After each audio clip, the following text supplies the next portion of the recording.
Guntur నాస్ centre island park లో నూతనంగా ఏర్పాటు చేసిన సుప్రసిద్ధ తెలుగు హాస్య నటులు పద్మశ్రీ అల్లు రామలింగయ్య కాంస్య విగ్రహ ఆవిష్కరణ కార్యక్రమం సోమవారం సాయంత్రం ఘనంగా జరిగింది. అల్లు రామలింగయ్య నాటక కళా పరిషత్ అండ్ వెల్ఫేర్ సొసైటీ గుంటూరు ఆధ్వర్యంలో జరిగిన ఈ ప్రారంభోత్సవంలో ప్రముఖ నిర్మాత అల్లు అరవింద్, సినీ దర్శకులు బాబీ కొల్లి, బన్నీ వాసు, సొసైటీ సభ్యులు పాల్గొన్నారు.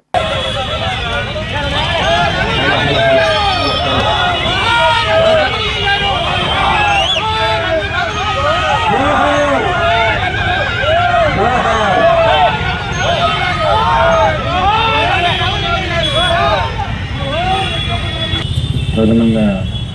మీడియా మిత్రులకి, నగర మేయర్ గోల్మూడి రవీంద్ర గారికి, నగర ఎమ్మెల్యే నజీర్ అహ్మద్ గారికి, చైర్మన్ ఏపీ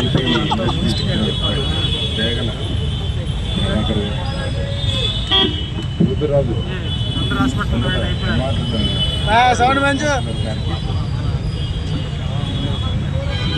డాక్టర్ ఉమాశంకర్ గారికి,